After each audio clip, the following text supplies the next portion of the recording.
Welcome back to Social Seance Society. My name is Tara, and as always, I am joined with Jessica. Hello. Hello. How awkward. We're just gonna get it out in the open. Yeah. This is only our second hot topics because last Mhm. month I was dying. Before we get into our hot topics for today, we have a lot to talk about. We really, really do. Mhm. I am like, holy fuck. This is a quick housekeeping announcement. We did decide Social Seance Society will be a seasonal show. So we will be on a break for the month of April and we will return with our podcast friend Tammy, who has a fun entertainment industry type of job and stuff. Mhm. So excited for that because we already recorded it. We'll be back May 14th with guests. And also, we just want to, if we could, bother you all for a moment, if we could get some feedback. We really love these hot topic episodes. So let us know how you'd feel if these were more than once a month. Just let us know. We're just curious. Okay. Well, that's really it. Okay. So on the docket today, I'm just going to tell them what we have going on. I am Uh-huh.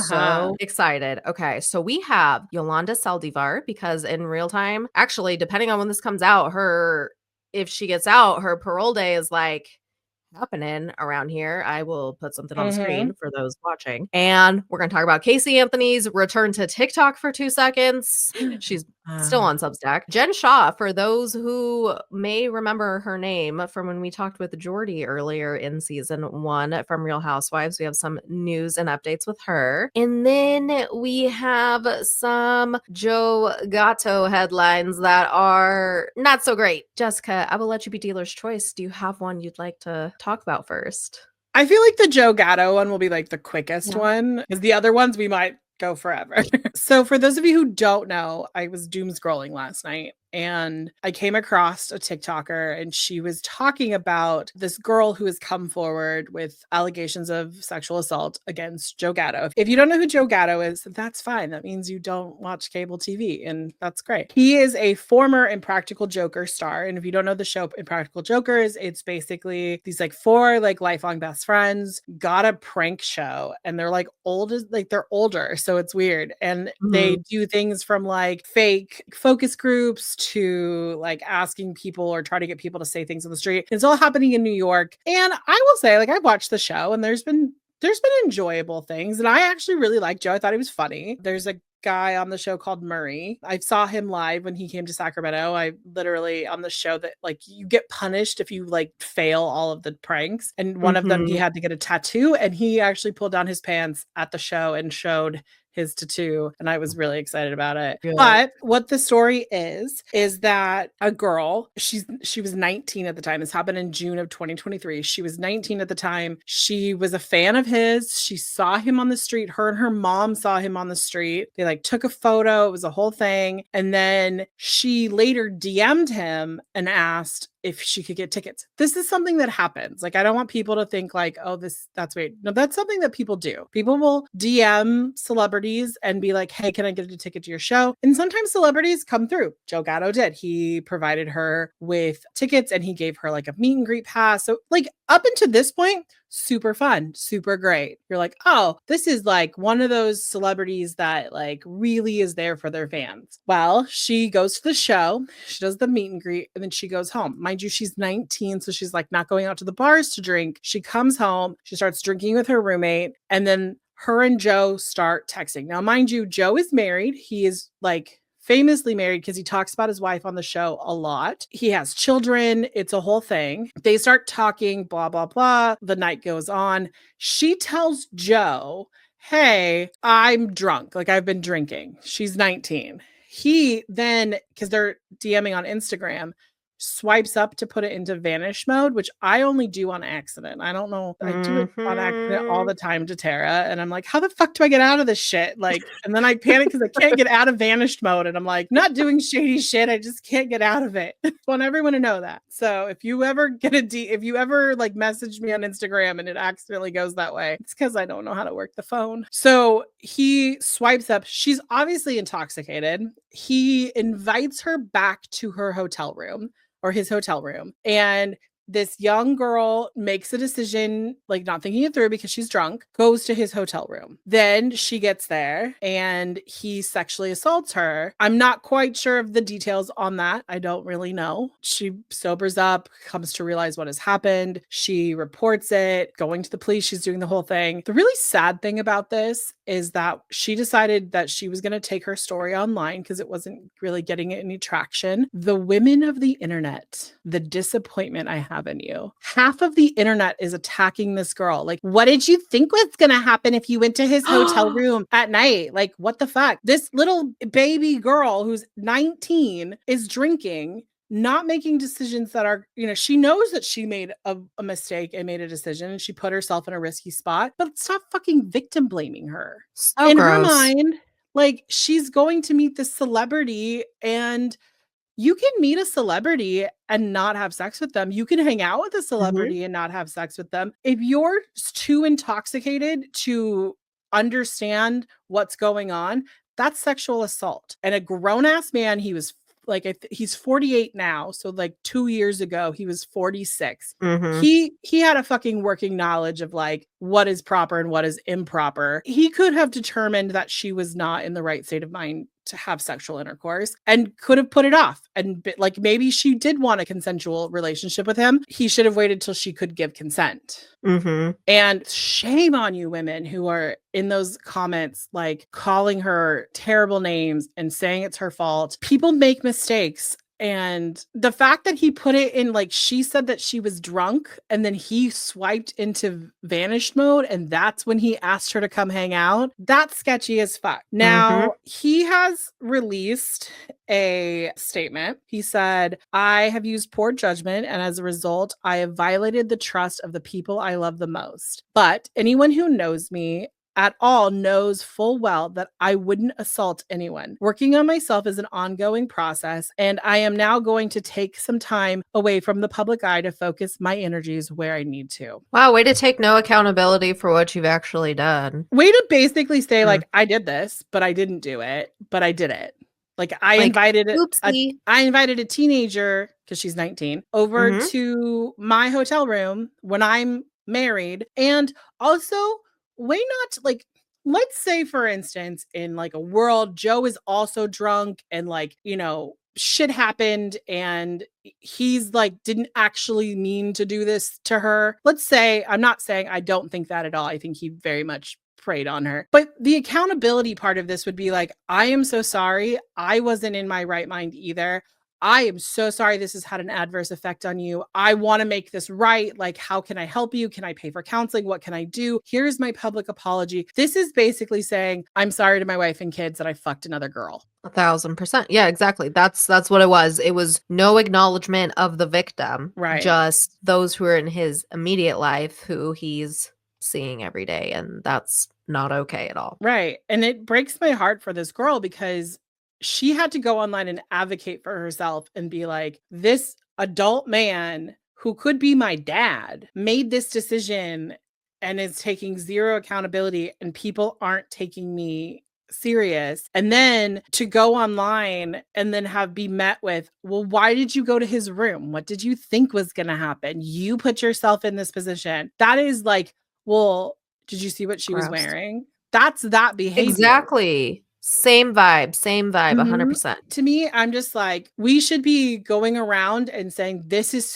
behavior is so unacceptable. You need to be held accountable for it. And I don't know what the outcome should be. That's not my decision to make, but there needs to be some accountability. Joe Gatto needs to step the fuck up and be like, this is what happened. I am so sorry. I took advantage of a person who was inebriated. I mean, I did read a few comments and people were like, but she left her house and went to his hotel room. And I'm like, and people make mistakes. People shouldn't have to like fear if they make a mistake that they're going to end up being sexually assaulted. It's like that dude on the internet right now. He's like that white dude who is always eating some sort of fast food and he says like weird shit. And he was like, oh, they want to do like gun-free zones. Why don't they make like rape-free zones? And it's like, because everywhere is supposed to be a rape-free zone. Like, how do you not understand that? Like, as a human being, you're the problem. And so women we need to do better. We need to do better for this girl. We need to do better for future girls. We need to do better for our daughters. We need to do better for like just women in general. Like, and we also have to stop. Like I found this video on my phone today. Like I've had it saved since 2021. And the end of it is like, why do people only start to like have empathy for women in these situations when we frame it as she's somebody's daughter, she's somebody's sister, she's somebody's mother? Why isn't it she's just somebody? And men need to hold men accountable. Like there are 3 other men who were on this show. They should hold him accountable and say, look, dude, you fucked up. You need to pay the price. This is the kind of shit that happens. Like why Danny Masterson didn't go to prison for a really long time or took a really long time, or Diddy or Bill Cosby or all of these men who have done these things just don't get held accountable. I think Joe Gatto is a great person to start with because he's like not really high up there in the celebrity rung. Like he's a person. He's a person who made a bad decision, who hurt somebody. He should be held accountable. Yep. And there's obviously a good chunk of us in the general population that like would never react like that to a victim, right? I don't know if there's more that are fucking assholes or if they're just louder, but it's like, I don't understand why you can't take the 2 seconds, even if you don't want to believe this person or whoever, if you don't want to believe them. What if that was you? It shouldn't have to be said, but what if that was you? What if that was your teenage daughter? Because let's be fucking for real. There's a very certain age demographic that likes to shame women, no matter the gender. And it's like, what if that was your child? Would you be saying the same fucking thing? No, you wouldn't. You would be screaming for justice and trying to help hold that person accountable and, saying basically any empathy that you should be having for even like the stranger, you would give that to your child. So why is it so hard? Why is it so hard to give it to this person? Especially somebody who's only not, I mean, I guess age, it shouldn't matter, but it's like, especially at 19 years old, like that's still a kid. You're still a teenager. Like, what the fuck? Like, I obviously I'm not going to like assume anything, but like if I got a DM, even being in my 30s, if I got a DM from a celebrity, I'd be like, oh my God, I'm so excited. Like, how cool. I get to spend time with them, meet them, whatever. You're not going in there being like, oh, I'm gonna go fuck them. Like, I'm sorry. No. And even if you are, that does not mean you deserve assault. So this whole mindset of, well, you should have known better, or what did you expect, or what were you like, that's exactly what it is. It's not what were you wearing anymore. It's what did you expect to happen? Motherfucker, no one expects that to happen. And why as a society are we okay? Because here's the thing. Let's say she fully intended to fuck Joe Gatto when she got there and she met him and let's put it this way. I've been on dates with guys, like meeting them, talking to them on like online. And I have been like, oh my God, this guy is great. I am vibing, because we all feel that like when you're talking to someone, you feel that energy and then you meet them in person and you're like, what is this? I'm not connecting with you the same way. I'm not obligated because maybe we talked about it or maybe we, hinted at it. Maybe there's some innuendo there. Like, no, I want anyone to hear my voice. Even during, if you're like, I want to stop, it stops. If a man said to a woman, I want to stop having sex right now, a woman would automatically stop. There's the respect there. And yes, I want to say that sexual assault does happen. Women do sexually assault men. I get that. People just need to like respect. If someone says no, it's no. No is a full fucking sentence. It is an action. It's a full fucking sentence. It is no. And if someone says no, even if they're drunk and they say no, and a drunk yes is still a no. If you have to ask 49 times or 50 times and 49 of those were no and one was yes, that is still a no. When I was sexually assaulted and I found out about it because I was too drunk to know what had happened, I called Tara later. Like I was on the phone with Tara and other friends. We were like on a group, we're on the phone. And it was at this point where I was just like, I'm not going to report it because I don't know if I said yes or no. And that was during a time in which the culture, like if you said yes at all, it wasn't rape. And that was like from just social understanding all the way up to like what judges were doing. That's kind of how it was. It was like if you said yes at all, culturally, it was a yes. And I thought we were evolving into the way where we were like, nope, they said no, you should stop. But apparently we're not there yet. That's what's going on with Joe Gatto. I'm sure at some point we will give you an update on like what's going to happen. I do really hope this goes to court. I do too. That's just so disgusting. I hate it. It's funny because, well, not funny, but it reminds me. So I follow this girl. Her name is Coco Moco, and she does a lot of like pop culture and she does like trends and stuff like that. And it was funny to me because she made a good point, and she was just like, it doesn't matter how far we act like we've came as a society. She's like, have you guys noticed? Every other month, there's a new woman to hate online, whether, she quote deserves it or not, So it's the same thing because what would this have looked like if he was the one saying he was the victim? You know what I mean? I feel like it'd look a lot different. Sympathy prayers. Yeah. Well, this next one we're going to do really quick because it's not like a ton of updates, but it's a notable update. If you guys remember or you tuned into our interview with Jordy Cray, we chit-chatted about Real Housewives of Salt Lake City for a minute and how one of the castmates, Jen Shah, had SWAT come to her house and arrest her literally on camera for scamming all of these like elderly people out of like health insurance and like life insurance or some shit. Anyway, stole money from them, right? So she went to prison, but it just dropped the other day that it went back for a hearing and she will be home before Thanksgiving of 2026. So right now, unless there are any additional changes, which I'm like, I don't know how many times you can like reduce someone's sentence. So maybe this is it, maybe not. I don't know. But right now, Jen will be released from Bryan Federal Prison Camp on November 3rd of 2026. And this is the third time her sentence has been reduced since everything finalized, which I'm like, damn, that seems like a lot to begin with. Basically, what it was is back in July of 2022, she pled guilty to defrauding thousands of people with a decade-long telemarketing scheme. Initially, she pled not guilty, but then I'm assuming because she wanted to make sure she got a deal for lesser time, that's where we are. And I kind of read a little bit about what they had to say on People and on Page 6. And I guess since she was initially sentenced, her lawyer has said that they've already started initiating payments back for restitution. She owes $6.5 million total. So she's already been paying on that since she's been in prison. So, I mean, I guess there's that. And just trying to move forward and all of that. And then she actually, while incarcerated in June of 2023, she completed an anger management course as well. So at least she's doing what she's supposed to do and doing the work and stuff, because I feel like a lot of times with these white collar crimes, they're just kind of like, I don't really give a fuck. I'm sorry I got caught type of thing. And maybe that is how she feels. I don't know. But, at least on paper, she's taking the steps. So I guess there's that. And then my favorite thing is like, I saw this meme and it was like Jen Shah gets out of prison on, it was like the old day. It was like September 9th. Let's use an example. September 19th, blah, blah, blah, whatever year. On September 20th, she will sit down in that Real Housewives confessional. And I'm like, can you imagine? I know we talked about this before, but I'm just like, can you imagine if they fucking brought her back?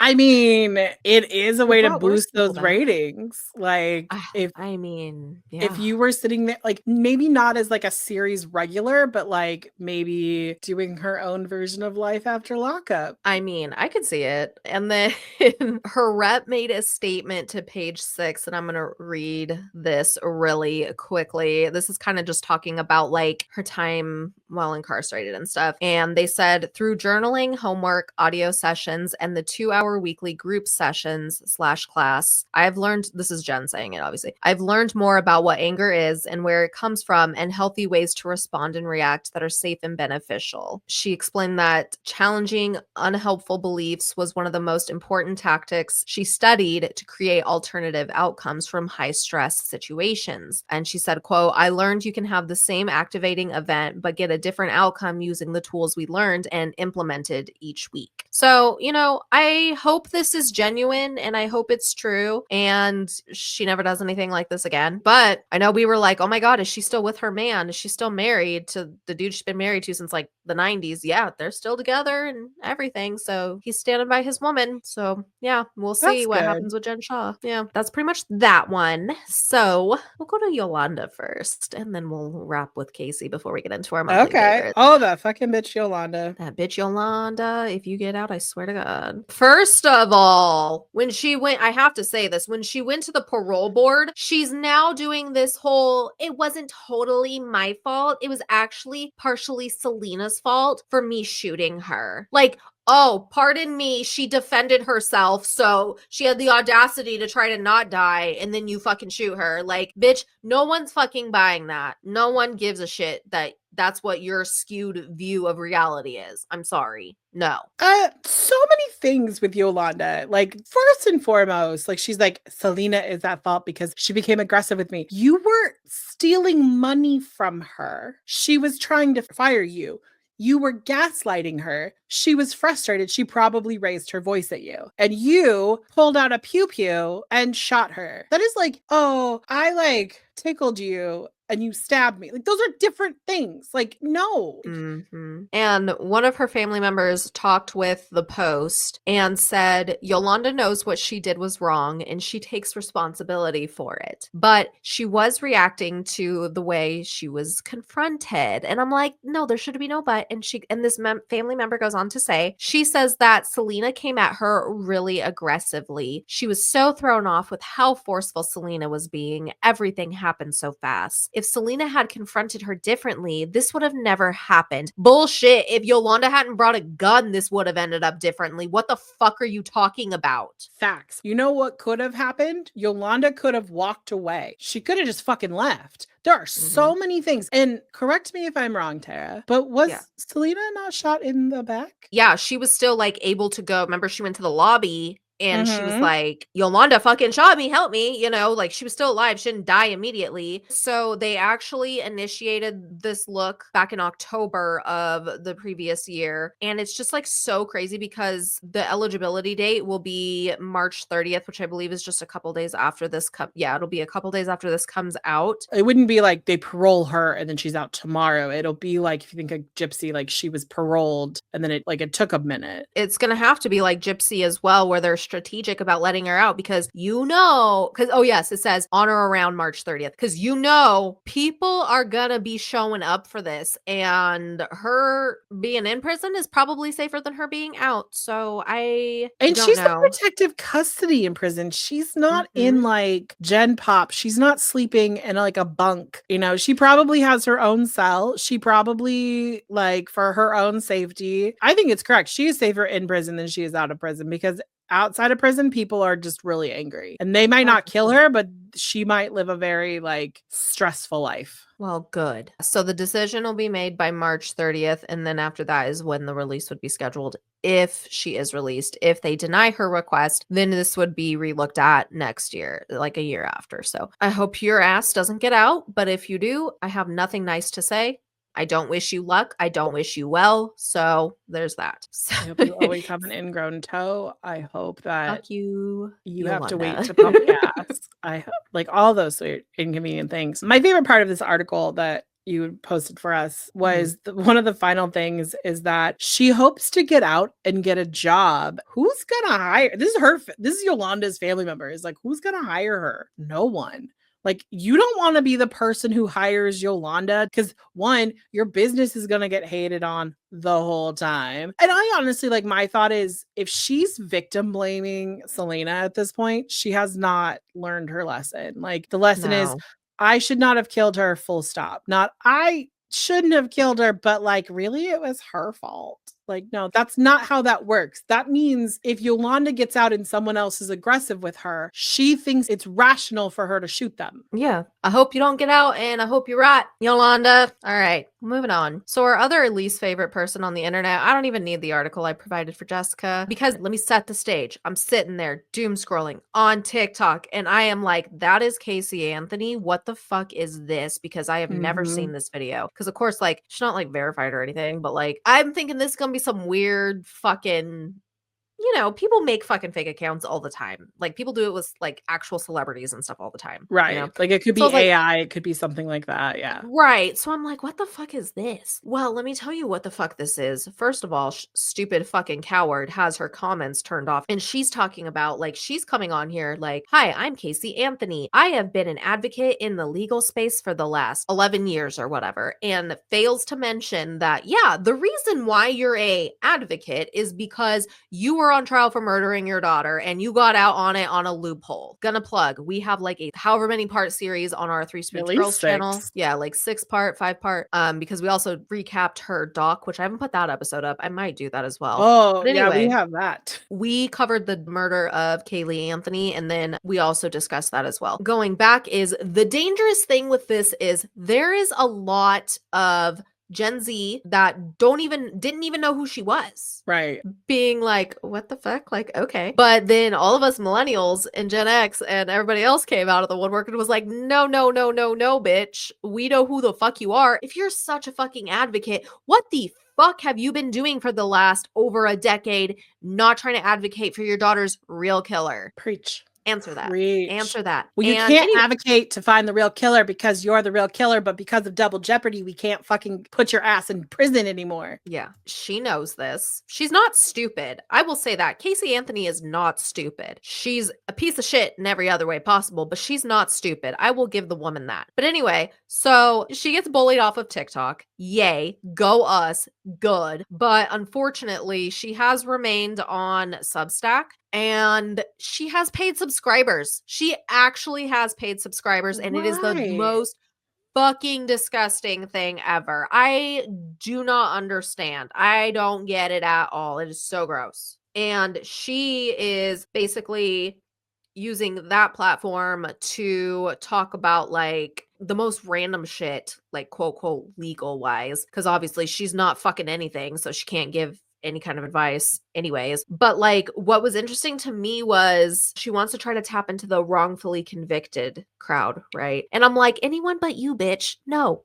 No, you were rightfully indicted, But motherfucker. Get out. wrongfully acquitted. Like, what the fuck are you talking Exactly. about? You weren't like wrongfully convicted. You were wrongfully acquitted. Exactly. So I'm like, you Casey, those don't are legal fucking words, by the way. You should look them up. Oh yeah, Google is free. But yeah, it's disgusting to me that there are people that are financially supporting her, and it's disgusting that she found this loophole because the thing is she can't make money off of the murder of her daughter, right? But that's quote quote not what she's using this platform for. So see, she finally found a loophole to make some fucking money because it's the same thing as we were saying with Yolanda. Who the fuck's gonna hire Casey Anthony? Basically nobody. Like that's why she was working for that PI. That's why she was a photographer. And even then people are like, oh wait, you're Casey fucking Anthony? No fucking thank you.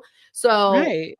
now she's, I don't know, I guess attempting to live her best life with some married dude in Tennessee. And I'm just like, you're fucking disgusting. And if I was his, I guess, soon to be ex, my children, adult or not, would not be going around that fucking bitch or him. Sorry. No, thank you. So that's my rant. We couldn't get through this without talking about I got this it. because we covered Kaylee's murders in such depth that Mhm. those are one of those cases like I'm always going to have an opinion on. I don't give a flying fuck at this point, and I will watch every single fucking thing that ever comes out. My position on why Mhm. Casey Anthony is not rotting in prison right now is because Jose Baez, who is trash as well, he created a better narrative than the prosecution gave evidence. And we live in a world now where I was thinking about this morning when we were like, I was trying to figure out what I wanted to talk about with Casey. A lot of times I do kind of lump her and OJ in the same position because they were wrongfully acquitted. And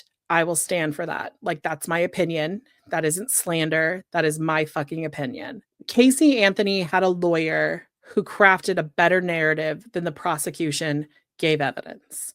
OJ Simpson had Johnny Cochran, who created a better narrative than Marcia Clark gave evidence. Those two people are allowed to live in this world or lived, now that OJ rested, no, not even rest, suffer in hell. Rot, Sorry, disrespectfully. rot, OJ. Fucking exactly. They didn't win their case because they were guiltless. They won their case because they hired attorneys who were better at telling a story. Johnny Cochran is an amazing storyteller. Jose Baez is an amazing storyteller. They crafted something that made you stop and go, wait a second. Because there are times when you're listening to the Casey Anthony story where you're like, did the sexual assault happen? Like, we don't actually ever address that. Like, what's going on? The narrative that, like, what happened to Kaylee, like, her actual, like, this is what happened to my daughter. Casey, like, you should be like kissing the fucking ground every single day that your attorney duped a jury, and you should just stay the fuck out of the limelight. You should just be like grateful that you're not rotting in a prison, because there are actual people.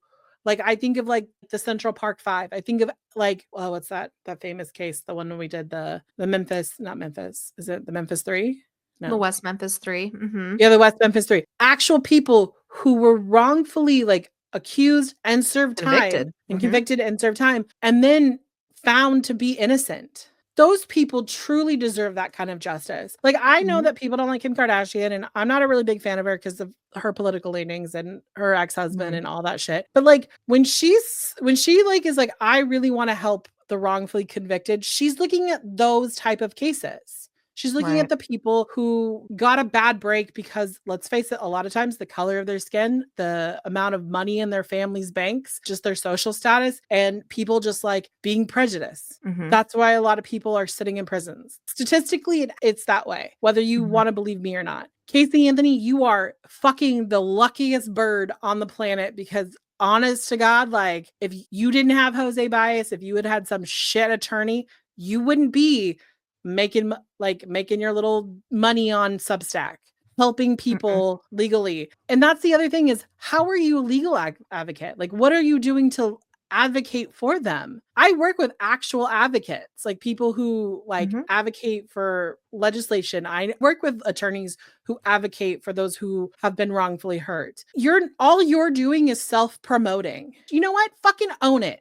Get a shirt. I'm Casey Anthony. I'm a terrible person. But she thinks she's so great. That's the problem. She doesn't think she's the problem. Oh, she's such the problem. Like, oh, and like, I agree with you. Like, if that man has children, if a judge gives him partial custody of those kids, that judge is dumb. Like, yeah, but see, here's the problem. We get some more loopholes. That's the thing. Like, you know what I mean? I feel like there should be extenuating circumstances that if your partner has been like, I'm not tried saying for murder, like, maybe you shouldn't allow that person to be around children. Right. And I'm not like by any stretch defending either of those pieces of shit, but like, it's another thing. It's her loopholes are her favorite because she manages to fucking crawl through all of them. And I'm just like, bro, give it a rest. Go the fuck away. Nobody wants to fucking talk to you. Goodbye. Like, I don't have anything nice to say about that. I don't either. And like, I mean, people know how I felt about like Nancy Grace and like some of her like work, and like the fact that this woman like tries people in public, but I get to be hypocritical and pick and choose who I like about the situation. And the fact that like Top Mom is still a fucking thing. And I know that every single time Nancy Grace says Top Mom, Casey Anthony's asshole clenches so fucking hard that you can make a diamond in it instantly. And that brings me joy in life. Oh my God. Yeah, it was the same thing too. I was like, I'm not a huge fan of Nancy Grace, but when I saw that, I was like, yes, bitch, I'm gonna like, repost, I'm gonna share this, I'm gonna get this as far out as I can. Oh and my like, God, it was so good. I mean, fuck. Like, I was like, do we make shirts that say Top Mom on it now? Like, what do we do? Like, because you're right. Like, when you were talking about earlier, Gen Z at the beginning of like Casey trending was like, oh my God, this woman was wrongly convicted of killing her daughter. Like, we should like make up for it. There's a reason why Casey Anthony never got like a settlement for being wrongly convicted or her time in jail. There's a reason that didn't happen. If you really want to help people, like, maybe talk about mental health and like what led you down to the path that had this situation, and like whatever it is. Like, if you really want to advocate, like, there are people who've been convicted and have killed their children who have advocated for like not doing that anymore. Like, this is where I was at. There's no excuse for my behavior. This is what I wish I had done. I want people to get help before they get to the point where I was at. That's advocating for people. Everything else is just self-promotion, allegedly. Yes. But those are our fun hot topics for this episode. Now we're going to move on to our monthly favorites. Woohoo. And we almost have the same ones. So I chose different ones. I know. I was like, I want to Um, go in before Tara puts it in there. yeah, no, it's fine. So I will go. Actually, I will let you go first. So I put 2 books down. I wasn't sure what book Tara was going to do. So I'll talk about like one of our joint favorite books first. Tara and I like the series by Lori Gilmore, and the new one just came out in the middle of March. It's the Strawberry Patch Pancake House. It was so cute. It was so great. It was a little bit more spicy than some of her books before. I was like, okay, Lori, I see you like popping up your spice level. Like normally they're like the spice comes in at like the end of the book and it's like whatever. But this one I was like, oh, okay, you can write some spice. I see you. So what I noticed with this series is like Pumpkin Spice Cafe, that was like very, very minimal, right? And then we had the Cinnamon Bun Bookstore. That one was like maybe medium, just like more frequent, but not as descriptive. Yeah, yes. right. And then the Christmas tree one, obviously that kind of like, because of how the characters were, like that was like not as much, again, kind of similar to like the first one. But yeah, no, this one, once they decided they were fucking. So I was like, okay, all right.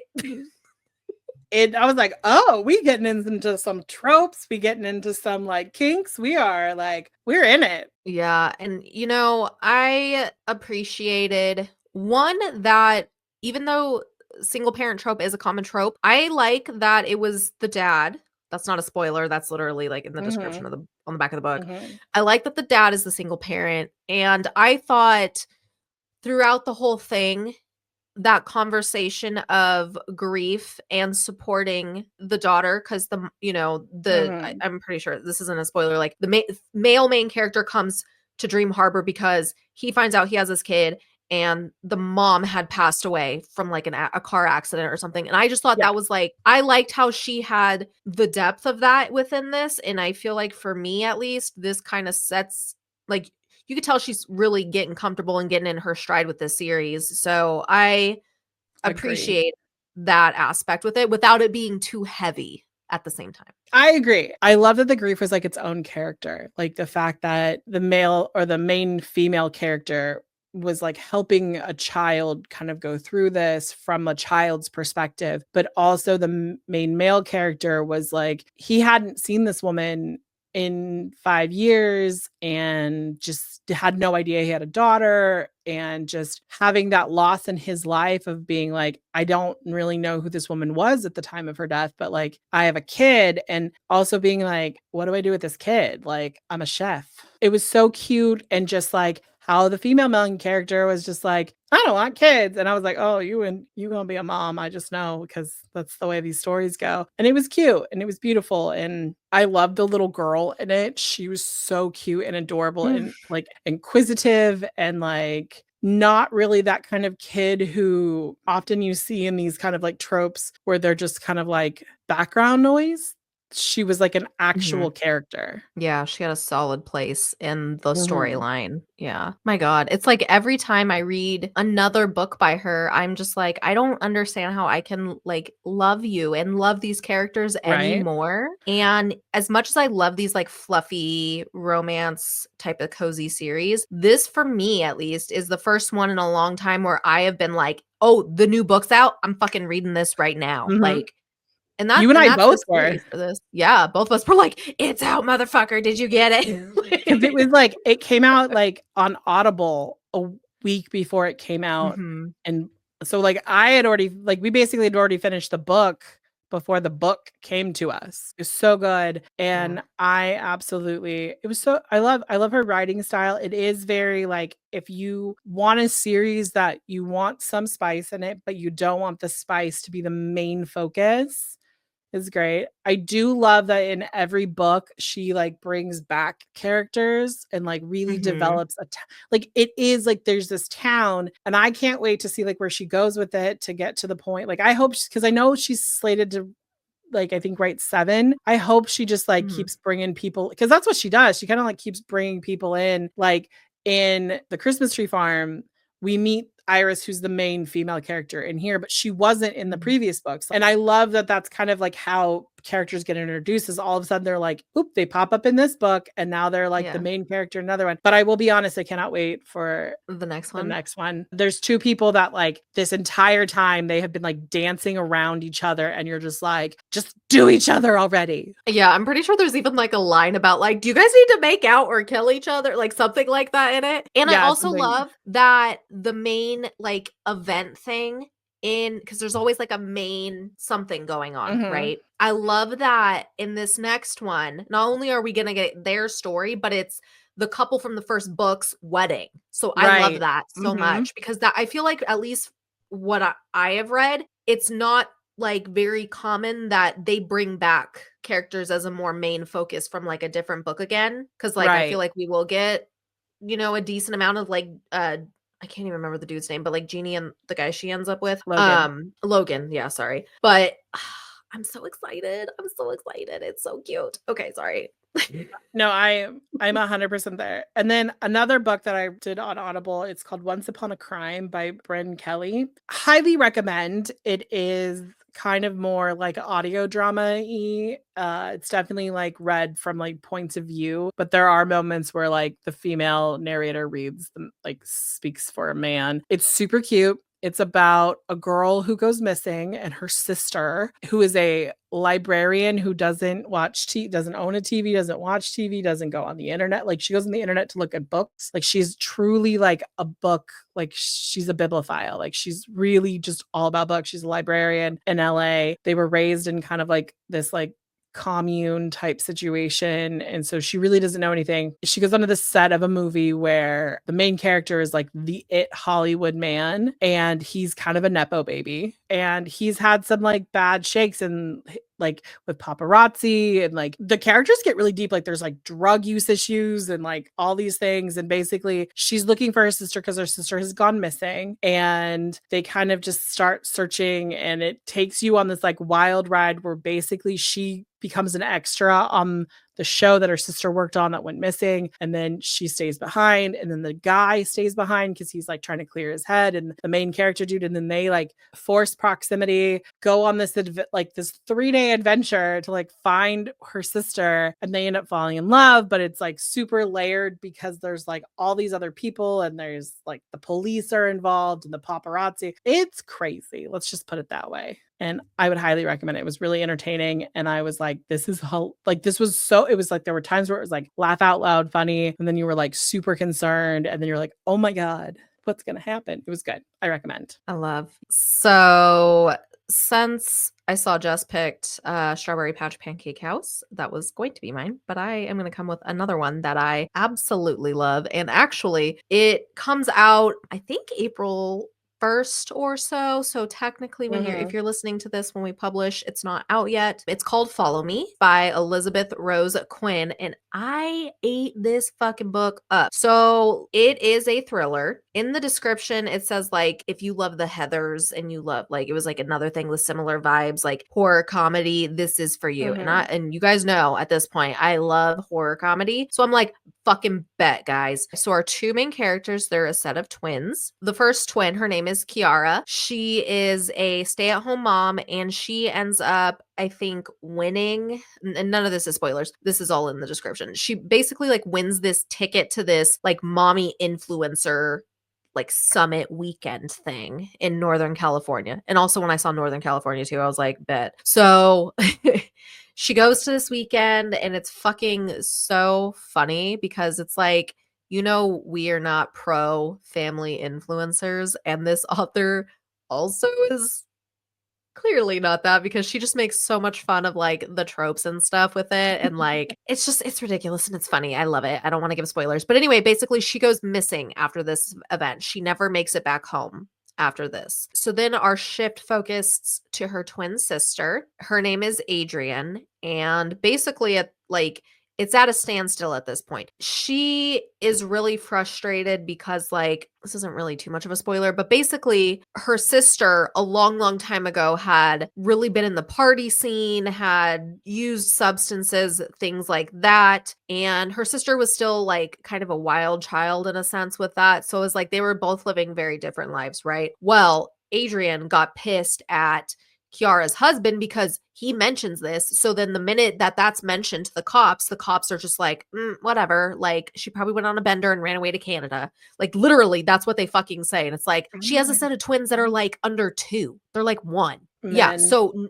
So literally nothing fucking happens. We'll flash forward to a year after she's been gone. Adrian is still looking for answers, so she decides she's going to fake being a mommy influencer and go talk to these people and go to the next summit because it changes for like different holidays every year. So like the year Kiara went, it was like in the summertime, and like the focus was around like 4th of July type of stuff. And then now this one's like in the fall of the following year, and it's going to be like Halloween focused a little bit. So anyway, she goes to try to infiltrate and see if she can get any information and see if anyone talked to her sister, since the police are doing nothing. And it's this whole thing, and it's a whole journey, and it's such a good book, and it is so bingeable. If you have Amazon First Reads for Kindle readers, that's how I got it. It's on sale literally right now because I'm looking at it for $1.99. So it's worth a read. I don't know how the audio version is or whatnot, but like I read it on Kindle. I loved it. I thought it was so fun. It may eventually have to be a book club book because it's definitely up our alley for sure. Moving on to my TV. I have a TV favorite. I don't even have a horror movie favorite. I have a docu-series favorite, which is very unlike me. Very true. I literally sat and watched all 5 episodes of this in one fucking sitting. Not like me at all, y'all. Not, especially if it's for something like we're not even recording. My wife thought I was like trying to do stuff for recording, and I'm like, no, I'm just watching this because I can't stop. So I watched A Body in the Snow, The Trial of Karen Reed. Are you familiar with this? Because before I went into this, I knew like nothing. Okay, so this case, Karen Reed went on trial because on a night in January, after leaving the bar with her boyfriend, they were supposed to go to these like acquaintances, kind of friends' house. Her boyfriend was a part of Boston PD, and the people that they were like friendly with at the bar and invited them to their house, one guy was like a super high ranking officer for like the town's police department. And then another guy that was there is an ATF agent. Basically, everyone had been at the bar. They had been drinking. They go over to this residence. And then according to Karen, and I've also heard since then, because this is the only thing I've watched, so I can't form an opinion based on one docuseries. But according to this docuseries, she said that the lights were like the outside lights were off or whatever. So she was like, are we really welcome here? Can you go in and check? Da da da da da. So he goes in. She says she waits a minute. She's getting annoyed and he doesn't come back out. So she just is like, fuck this, and fucking leaves. Cause she's not a likable person, which is not helping her with all of this. She's very abrasive, but that No, doesn't mean you're a murderer. I'm just going very to say true. that, staying neutral. And she says that she went home, she was drunk, but she was also mad because like he had got a text like from one of the women being like, are you here or whatever type of thing, da da da. And she was like, no, like she's like, I was intoxicated and I have a temper. So I was like, no, fuck this. He's fucking someone. So she like, when you get in fights with your, boyfriend, girlfriend, and you're like just fucking ripping their ass. Like that's basically what the voicemails were, right? Anyway, she goes home, wakes up a couple hours later, realizes he had never came home. So she starts panicking. So they go looking for him. And then wouldn't you know, after like all that, like a couple hours, they eventually go back to this house and his dead body is like there, hence the title, A Body in the Snow, like in the yard, like not even by the driveway where she was. And it's this whole thing. The problem is there is a lot of weird shit and a lot of mishandling that happens with this whole thing. So it's a conversation of, is she guilty? Was this a cover up? Did something happen to him when he went into that house? Because he had like all these weird like injuries on his arm that they tried to say she hit him with the car on accident or something, but it also looks like dog attacked. And then like the people Oh. that lived at that house got rid of the dog. And Oh. yeah, and then the ATF guy, she was like apparently had been texting and flirting. So it's like this other thing of like, was he jealous of the dude? Everything like that. And I won't go into any more detail than that, but it's very much like, is it this? Is it that? What is happening? Because it's like, you don't fucking know. They had a mistrial. And they're about to start jury selection on April 1st for a second trial because it's so fucking weird. There's so much shit. Like you have to fucking watch. If you don't know anything about this, you have to watch it. You have to watch it and also watch other stuff. I will encourage you to do so because I plan on doing so. But like, there's this weird thing about like a bunch of quote butt dials they're trying to say, but it was like the woman who was texting him asking if he was there called his phone like 6 times, and then one of the dudes called the other dude, and then the dude called him back, and then they're trying to say those are accidental butt dials. And I'm like, Oh. it's fucking 20, like this was only like a couple years ago too. So I'm like, bitch, it is no. No, it's not that common. But anyway, so there's all this sketchy stuff, and apparently that police force has been known for decades to be very corrupt. People are very split on what they think, and it's really interesting. I've talked to people about this like on threads and stuff, and I'll say the same thing here. Like, I cannot comfortably say one way or the other. There's just a lot of weird shit. The thing is too is like, it's with Karen and her defense team. They're filming them. It's really hard. I'm really curious to see like what people are referring to as her changing her story and things like that too. There was also like a blizzard happening, and then there was like weird things with like the timeline that like the plow guy came through and like he didn't see anything. And it's like if they're going with that Karen hit him at, at like midnight or something, then like he would have seen a fucking lump of a body sitting there at 2 a.m. type of thing. But anyway, it's a lot, and I'm not going to get too into it or else this will be like a 5-hour episode, but definitely check it out. I'm going to look up the other stuff because I want to watch everything about this now. But what I will wrap up my little spiel about A Body in the Snow is the thing that's the most evident with this is John seems like he was a good guy. Literally, his sister and his brother-in-law, they both ended up dying. Like his sister had cancer, and then like 2 months later, his brother-in-law died in his sleep of a heart attack. And that man stood up right that fucking day, took his niece and nephew as his own kids and raised them. And, you also meet some of like, first of all, you meet an ex that, ew, she has the same name as me, but like, I'm like, bitch, why the fuck are you here? Like, this is so weird. Like, I don't know. It was a little weird to me. She kind of gives me some red flags. It's like, just like weird, but she's on it. His like childhood best friend's on it. And it's just like, he was just a good guy who this should not have happened to. And it makes me so sad because no matter if Karen's convicted or not, I feel like that focus of John is just gone. And that just always hurts my soul so much because at the end of the day, and she does say it, but like the focus should still be on John because it's like, if it's not Karen, who was it? Who did it? What happened? And I don't think we're ever going to know. Right. That's always sad. Yeah. And then, if it is that, it was this weird thing and she did hit him, the thing that doesn't make sense to me, the thing that stops me is like, it's not like a small yard. It's like feet and feet and feet. Like, why the fuck was his body way the fuck over there is the thing. Like, look up a map on this, guys. If I can find one, I'll put one up because they had one in the doc that like, they had marked up and stuff that visualized it. But anyway, holy fuck, might have to be like a future conversation on Three Spooks Girls. I don't know.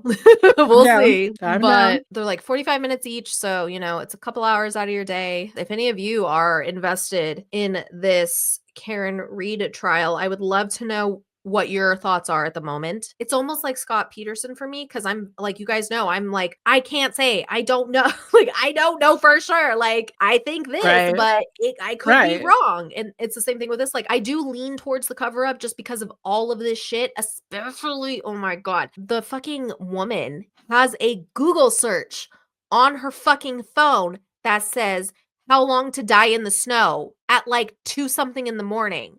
Oh shit. Her initial explanation was, no, I only searched that when I was with Karen and she was freaking out and screaming like, is he dead? Is he dead? So I was trying to see if there's any chance he's still alive.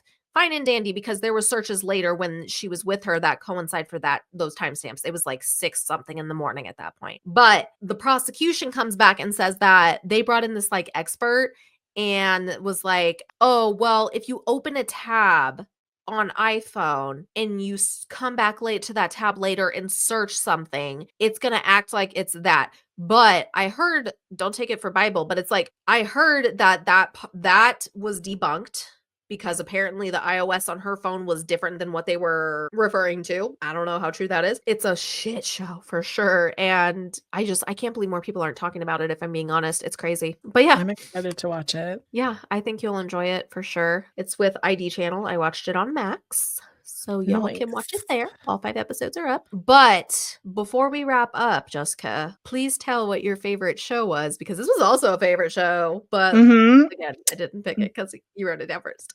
Yes. So my favorite show of March was Running Point. I binge watched the entire series in like a matter of 2 days. I told Tara about it. So Tara started watching it like immediately. Like I think I was like on episode like 5 or of 10 and she started at like 1. I will be honest, the show has made me the happiest I've been in a long time when it comes to just like a Netflix show. It has Kate Hudson in it, Brenda Song, who we're a huge stan for. Like we love Brenda. And this is what's weird for me is because I'm not like gonna watch a sports movie isn't like what I'm known Mhm. for or a TV show, but this is basically about essentially a fictitious version of the Lakers. It's called the LA Waves and it's a pro basketball team and her family owns it. Her dad had been the owner and then he died and then her older brother was running it and her 2 older brothers like work well, like I guess not 2 olders, like 1 older, 1 younger brother works for it. She works in like the charity because she was like a party girl, that kind of stuff. Her dad was like, you got to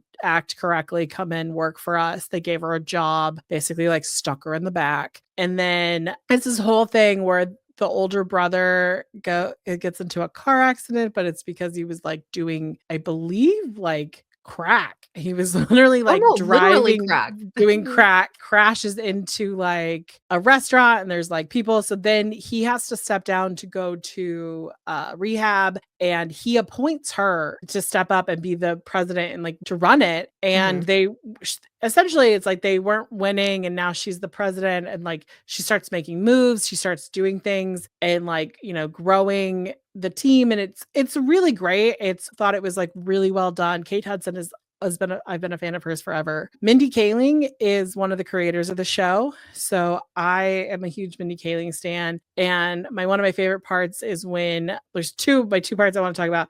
One is when she was like her brand, like they had a mattress company that was like their sponsor pulled out. And she was like, what the fuck? But then she went and got Sephora because she realized that like a third of their viewers were women. And so she gets Sephora to like sponsor them, which is amazing. And then my other favorite part is Macaulay Culkin makes a cameo in it as just like Mhm. in the stands being kind of obnoxious. And I was like, Brenda was just like, do you want to do this? Like want to do this dude, like be this guy. And so 10 out of 10 will recommend, like watch it. It's great. It's hilarious. It's heartwarming. There's also, they find out that their father has another love child and they kind of like bring him in. It's beautiful and wonderful and watch it. It's so good. So good. So good and so funny. I loved it. It was so fun. So funny. I can't wait for season 2. I'm excited. I know. And when I heard it was renewed, like Tara told me, she's like, it's renewed. I was like, oh my God, yes. If you guys know me, you'll know that like I fall in love with shows that don't get renewed and then I get really sad. Mhm. But when they were like season 2, I was like, yay.